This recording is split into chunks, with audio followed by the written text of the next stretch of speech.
avant de plonger dans cette histoire incroyable, pensez à vous abonner à la chaîne et à activer la cloche. Ici, chaque récit a quelque chose à dire, et vous ne voudrez pas en manquer un seul. L'automne était froid et mordant dans la banlieue cossue de Willow Creek. Les feuilles rouges et dorées tourbillonnaient au gré du vent, frappant les fenêtres de la maison Carter. À l'intérieur, une tension glaciale régnait. Emily Carter, les mains tremblantes, tenait son bébé dans ses bras. Malik, son troisième enfant, dormait paisiblement, ignorant le monde cruel qui l'entourait. Richard Carter, son mari, la fixait avec des yeux emplis de colère et de dédain. À ses côtés, ses parents, M et Madame Carter, affichaient un mélange de mépris et d'indignation. Emily, murmura sa belle-mère d'une voix glaciale, tu sais très bien que ce n'est pas ce que nous voulions, un enfant, de lui. Emily sentit le cœur se serrer. Elle savait qu'il parlait de Malik, de sa couleur de peau, de la différence que personne dans cette famille ne pouvait accepter. C'est mon enfant, répondit-elle doucement mais avec fermeté. Je l'aime, et je l'élève avec tout mon cœur. Richard éclata de rire, cruel. Tu as dépassé les bornes. Tu détruis cette famille. Nous ne pouvons pas tolérer ça. Toi, et tes enfants, vous devez partir. Emily sentit une vague de froid l'envahir. En quelques minutes, sa vie telle qu'elle la connaissait s'écroulait. Elle et ses enfants furent expulsés de la maison familiale, contraints de quitter la sécurité, le confort et le prestige pour un avenir incertain. Alors qu'elle franchissait le seuil de la maison, Malik contre elle, Emily sentit une détermination naître en elle. Ils avaient peut-être perdu une maison, mais ils ne perdraient jamais leur dignité ni leur amour. Et dans cette nuit glaciale, tandis que le vent fouettait son visage, elle fit une promesse silencieuse, peu importe combien d'années il faudra, nous triompherons. Emily Carter posa le dernier carton dans le petit appartement qu'elle venait de louer dans un quartier animé mais modeste de Willow Creek. L'espace était étroit, les murs étaient ternes et le plancher grinçait à chaque pas. Elle inspira profondément, essayant de contenir la peur et le désespoir. À ses côtés, Sarah, 12 ans, et David, 10 ans, observaient silencieusement leur mère avec des yeux pleins d'inquiétude. Malik, le plus jeune, dormait dans ses bras, son souffle léger réconfortant Emily malgré tout. Le monde qu'elle connaissait, celui des Carter riches et respectés, s'était effondré en une seule journée. Son mari et sa belle famille l'avaient chassée, la jugeant, indigne, pour avoir donné naissance à un enfant noir. Le rejet avait été brutal et public, laissant Emily humiliée, mais une flamme de détermination brûlait au fond d'elle. « Nous allons nous en sortir », murmura-t-elle à voix basse en regardant Malik. « Personne ne pourra nous arrêter. » Emily trouva rapidement un emploi à mi-temps dans un café du coin et un autre dans une petite boutique de vêtements pour enfants. Les journées étaient longues, épuisantes, mais elle refusait de montrer à ses enfants à quel point la vie venait de les frapper durement. Chaque soir, elle s'asseyait avec eux sur le lit étroit, racontant des histoires pleines de courage et de fierté. Un jour, dit-elle en regardant Malik, tu seras un homme que personne n'osera ignorer. Sarah, David, vous êtes forts. N'oubliez jamais cela. Malgré les regards méfiants des voisins et les jugements silencieux dans les supermarchés ou les parcs, Emily sentit un lien profond se créer entre elle et ses enfants. Ils étaient seuls, oui, mais ensemble. Et cette unité, elle le savait, serait leur arme la plus puissante contre un monde cruel. Alors que la nuit tombait et que les lumières de la ville scintillaient au loin, Emily sentit une certitude grandir en elle, cette chute n'était pas la fin. C'était le commencement. Et peu importe combien d'obstacles se dresseraient sur leur route, elle protégerait ses enfants, les élèverait dans la dignité et leur montrerait que même dans l'adversité, l'amour et la résilience triomphent toujours. La rentrée scolaire arriva bien vite pour les enfants Carter. Sarah, David et Malik franchirent les portes de l'école élémentaire de Willow Creek avec des cartables légèrement usés et le cœur rempli d'appréhension. Emily les accompagna, leur serrant la main avec force, leur transmettant un courage silencieux. « Rappelez-vous, dit-elle, le respect que vous montrez aux autres commence par le respect que vous vous portez à vous-même. Ne laissez jamais personne diminuer votre valeur. » Les premiers jours furent un choc. Sarah, brillante et curieuse, fut étonnamment ignorée par ses camarades blancs, certains allant jusqu'à la traiter d'« étrangère » à cause de son apparence différente de celle de ses amis de classe. David, plus réservée, fut taquinée pour avoir joué avec Malik, le petit dernier, et certains enfants lui jetèrent des regards méprisants. Quant à Malik, à peine âgé de 3 ans, il sentit dès ses premiers pas dans la cour que le monde n'était pas tendre avec lui. Un incident marquant survint lors d'une activité de groupe. Malik, souriant et désireux de participer, fut repoussé par un enfant qui lui lança. « Tu ne devrais pas être ici. » Malik recula, les yeux remplis de confusion, mais Sarah intervint avec courage. « Laisse-le tranquille. Il a autant le droit que toi d'être ici. » Émilie, informée de cet incident par les enseignants, décida de ne pas se contenter de réconforter ses enfants. Elle s'impliqua dans l'école, rencontra le personnel et expliqua l'importance du respect et de l'inclusion. Peu à peu, elle devint une figure respectée dans la communauté scolaire, toujours prête à défendre ses enfants et ceux qui étaient marginalisés. À la maison, chaque soir, elle encourageait ses enfants à lire, à poser des questions et à développer leur confiance. Malik, malgré les moqueries et les préjugés, commença à montrer des signes précoces d'intelligence et de charisme. Il imitait sa mère, affrontant les difficultés avec calme et dignité. Émilie savait que la route serait longue et difficile, mais elle voyait déjà en ses enfants une étincelle de résilience. Et elle se répétait, peu importe ce que le monde leur fera, nous avons la force de transformer chaque blessure en pouvoir. Les années passèrent, et Malik grandissait, robuste et curieux. À 10 ans, il était déjà capable de captiver ses camarades avec son sourire franc et ses idées brillantes. Émilie observait avec fierté chaque petit succès. Malik lisait des livres destinés à des enfants beaucoup plus âgés, posait des questions pertinentes et montrait un sens de la justice innée. À l'école, bien que le racisme et les préjugés persistent, Malik commença à se faire respecter. Il ne répondait jamais à la haine par la haine, mais par le calme et l'intelligence. Lorsque certains enfants tentaient de l'humilier ou de le provoquer, il restait impassible, parfois amusé par leur ignorance. Un jour, lors d'un projet de groupe, Malik proposa une idée qui surprit son professeur et les élèves, créer une mini-journal scolaire pour partager des histoires et expériences de tous les enfants, quelle que soit leur couleur, leur origine ou leur statut social. Le projet fut un succès, et Malik reçut des félicitations pour son initiative. Ses pairs commencèrent à le voir non seulement comme « le garçon noir », mais comme un jeune leader intelligent et réfléchi. À la maison, Émilie continuait de cultiver ses talents. Elle l'encourageait à développer ses passions. Malik adorait la lecture, la science et le sport. Les soirées étaient souvent consacrées à des expériences scientifiques simples ou à des jeux de stratégie qui stimulaient son esprit. Émilie savait que chaque compétence, chaque leçon apprise, serait une arme pour affronter le monde plus tard. Mais au-delà des compétences, Malik apprenait la valeur de l'intégrité et de la résilience. Émilie lui répétait. Malik, il y aura toujours des gens qui te jugeront avant de te connaître. Ne laisse jamais leur ignorance décider de qui tu es.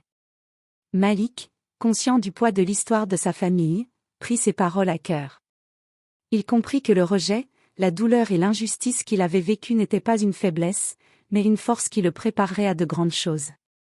À 13 ans, il devint le mentor silencieux de ses frères et sœurs, les encourageant à être fiers de leur identité. Sarah et David suivaient son exemple, et Émilie voyait en eux une unité solide, forgée par l'adversité mais guidée par l'amour et le respect. Ainsi, Malik, petit à petit, commençait à se transformer. De l'enfant vulnérable rejeté par la société, il devenait un jeune homme capable d'influencer, d'inspirer et de changer les perceptions autour de lui.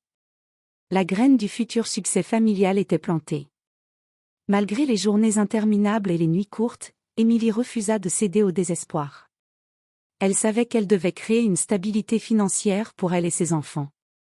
Inspirée par sa passion pour la pâtisserie et ses talents culinaires, elle transforma la petite cuisine de son appartement en un véritable laboratoire de création sucrée. Chaque matin, elle préparait des cupcakes, des biscuits et des tartes, qu'elle vendait aux voisins et dans de petits marchés locaux. Au fil des mois, sa réputation grandit. Les clients revenaient non seulement pour la qualité de ses pâtisseries, mais aussi pour la chaleur et la gentillesse d'Émilie. Les voisins, qui au départ avaient observé cette mère seule avec méfiance, commencèrent à admirer sa ténacité et son sourire inébranlable. « Tu sais Malik, dit Émilie un soir en rangeant les derniers plats, le succès ne vient pas toujours d'un grand nom ou d'une grande richesse. Il vient de ton travail, de ta patience et de ton courage. Malik, désormais âgé de 13 ans, écoutait attentivement. Il voyait sa mère se battre chaque jour, avec dignité et persévérance. Il comprenait que la véritable force ne résidait pas seulement dans la réussite matérielle, mais dans la capacité à rester intègre et humain malgré les épreuves. À l'école et dans le quartier, Émilie continua de défendre ses enfants et les autres jeunes confrontés à l'injustice. Elle organisait des petites réunions pour sensibiliser les parents et enseignants à la diversité et à l'inclusion, gagnant le respect et l'admiration de la communauté.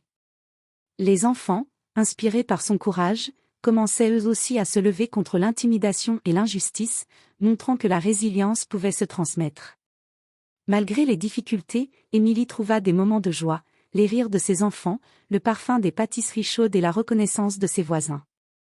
Chaque petit succès était une victoire sur la douleur du passé, une preuve que l'expulsion et le rejet n'avaient pas détruit leur famille.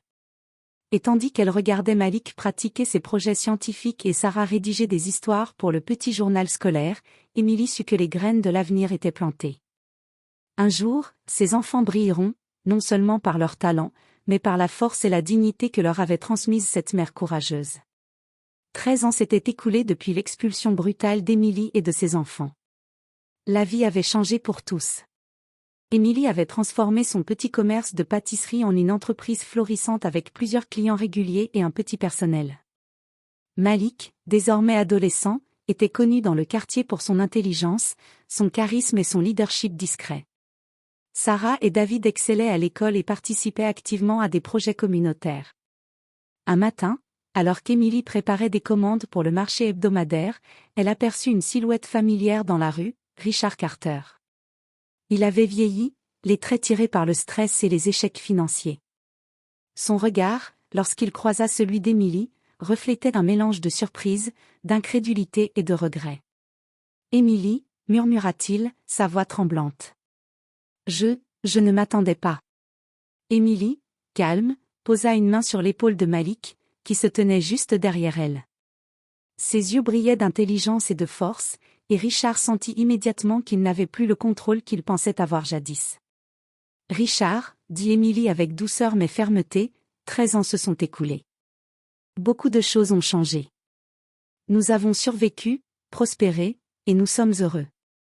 Je suppose que c'est ce que tu es venu voir. Richard baissa la tête, incapable de soutenir le regard de Malik, qui représentait désormais tout ce qu'il avait rejeté et méprisé. Le garçon, sûr de lui et confiant, s'avança légèrement. « Bonjour, papa, » dit-il calmement, avec un sourire qui n'avait rien de celui d'un enfant vulnérable. « J'imagine que tu es surpris de voir que nous avons survécu et même prospéré. » Richard sentit un frisson le parcourir. Malik n'était plus le bébé noir qu'il avait rejeté, il était un jeune homme brillant, charismatique, et profondément digne. La confrontation silencieuse suffisait à le faire réfléchir à toutes les années perdues et à son arrogance passée. Émilie, voyant la réaction de Richard, sut qu'elle détenait maintenant le pouvoir moral. Leur succès n'était pas seulement financier, mais symbolique, ils avaient transformé le rejet et la douleur en force et en respect. Ce retour inattendu marquait le début d'un tournant, Richard allait découvrir, à travers ses propres yeux et ceux de Malik, l'étendue de la force et de la résilience qu'il avait ignorée et méprisée pendant plus d'une décennie. Le centre communautaire de Willow Creek était animé ce samedi matin. Des enfants couraient partout, des rires résonnaient dans la grande salle, et des tables étaient dressées pour un atelier scientifique organisé par Malik. Émilie observait fièrement son fils aîné diriger le groupe avec calme et autorité. Chaque geste de Malik dégageait assurance et charisme, il captait l'attention des enfants et des adultes présents. C'est alors que Richard entra, hésitant, presque méfiant. Il avait entendu parler de Malik dans la ville, un jeune prodige, respecté et admiré, mais il ne s'attendait pas à voir le garçon en chair et en os, à la fois intelligent et sûr de lui, menant un projet éducatif pour la communauté. Le silence sembla s'installer quand les yeux de Malik croisèrent ceux de Richard. Le garçon le reconnut immédiatement, bien que Richard fût devenu un étranger à ses yeux. Il marcha lentement vers lui, chaque pas mesuré, respirant la confiance et la dignité que Richard avait tenté de briser 13 ans plus tôt. « Bonjour, » dit Malik, sa voix calme mais tranchante. « Je suppose que vous êtes Richard Carter. » Je n'aurais jamais cru vous revoir ici. Richard sentit la gorge se nouer. Il balbutia quelques mots, mais aucun ne semblait approprié. Il ne s'attendait pas à cette confrontation directe, et encore moins à la maturité et à la prestance de Malik. Émilie s'avança à côté de Malik, posant une main protectrice sur son épaule. « Richard, dit-elle lentement, 13 ans se sont écoulés. Pendant tout ce temps, nous avons construit quelque chose de solide. Nous n'avons plus rien à prouver, sauf à nous-mêmes. » Le choc fut complet.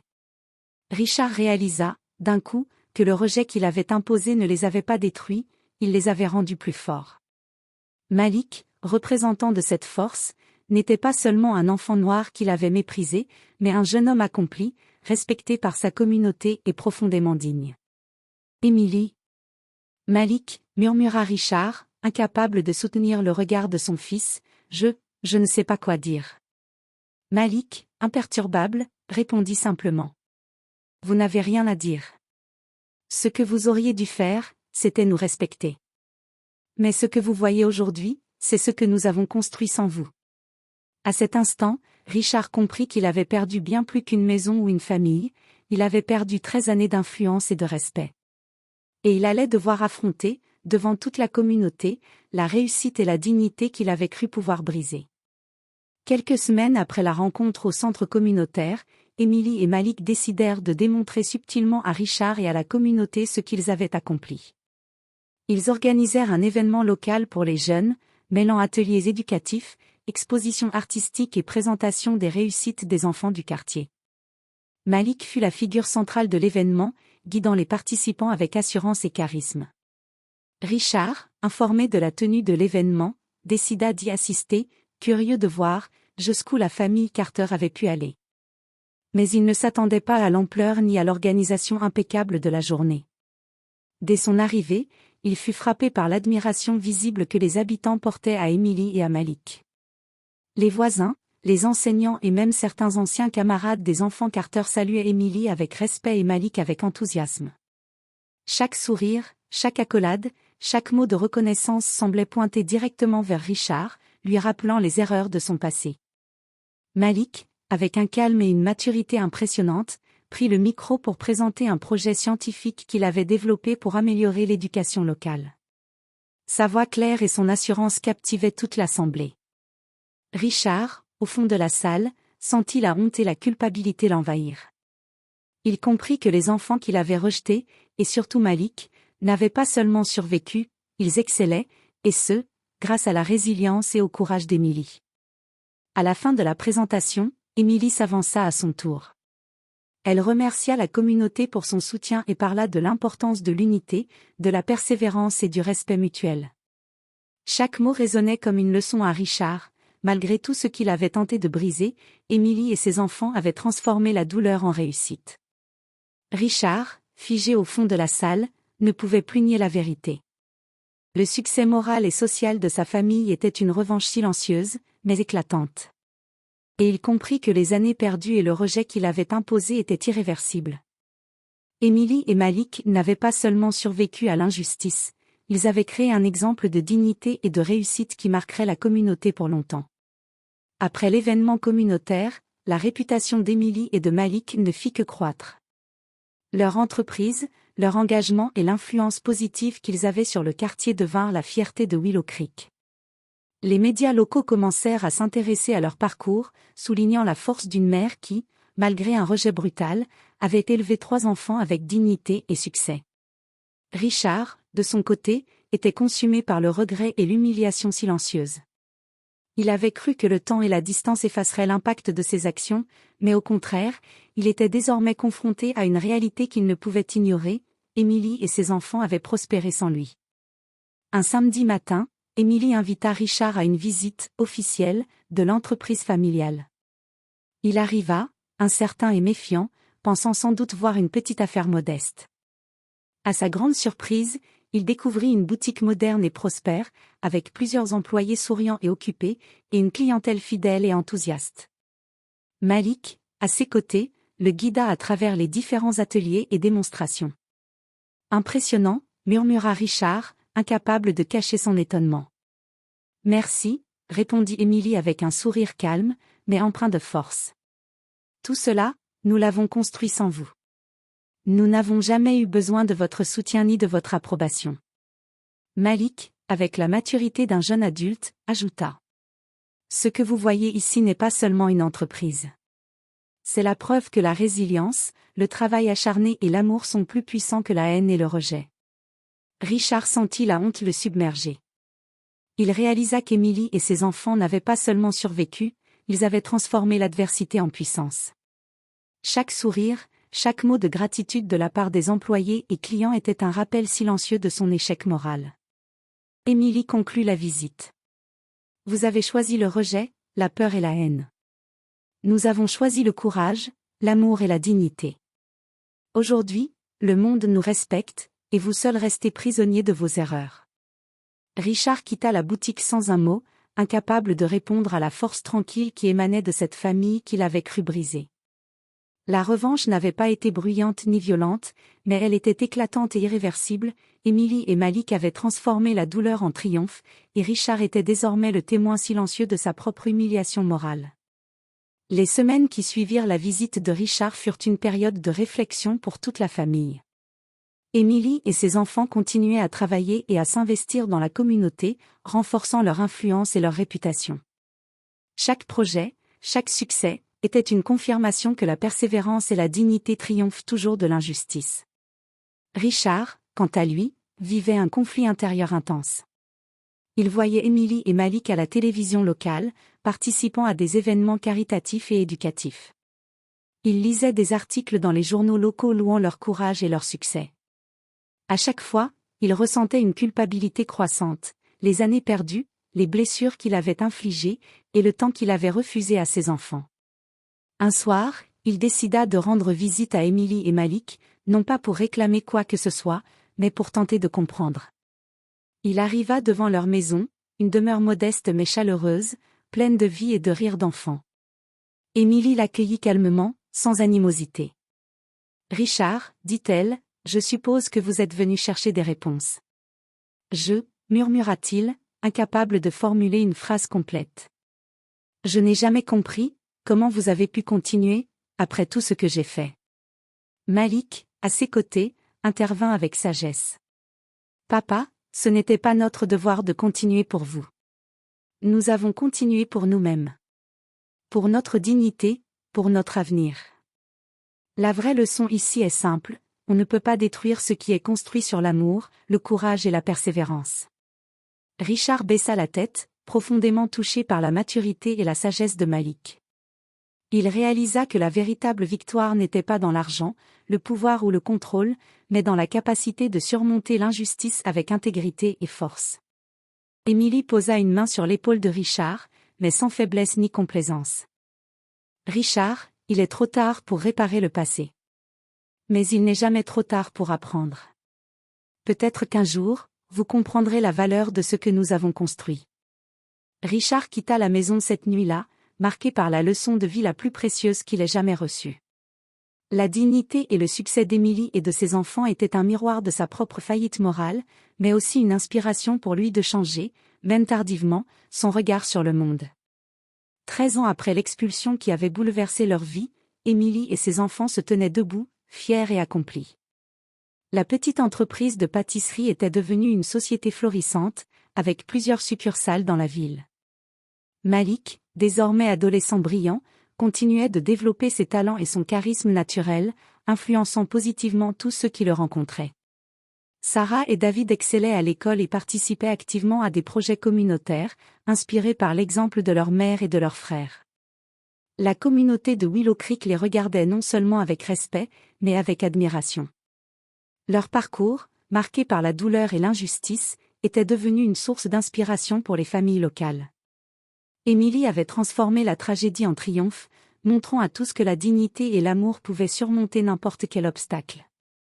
Richard, quant à lui, vivait désormais avec le poids de ses erreurs. Il avait tenté de se rapprocher de ses enfants, mais il comprit que le vrai lien ne pouvait se reconstruire que par le respect et la reconnaissance de ce qu'ils avaient accompli sans lui. Chaque succès d'Émilie et de Malik lui rappelait l'importance de l'empathie, de la tolérance et du respect. Un soir, Alors que la famille Carter se réunissait autour d'un dîner, Emily regarda ses enfants et sourit. Vous voyez, dit-elle, tout ce que nous avons traversé ne nous a pas détruits. Au contraire, cela nous a rendus plus forts. L'adversité est une école où l'amour et la persévérance sont les professeurs les plus puissants. Malik, observant sa mère, ajouta avec maturité. Notre histoire est maintenant un héritage. Nous ne l'avons pas seulement pour nous, mais pour montrer à ceux qui viendront après nous que la dignité et le courage peuvent transformer la douleur en succès. Et ainsi, l'histoire de la famille Carter se termina non pas par la vengeance ou l'amertume, mais par la victoire silencieuse de l'amour, de la résilience et de la dignité. La famille avait survécu à l'injustice, prospéré malgré les préjugés, et laissé un exemple durable pour la communauté entière. Leur parcours était la preuve que, même face aux pires épreuves, la force intérieure et la persévérance peuvent transformer le rejet et la haine en triomphe éclatant.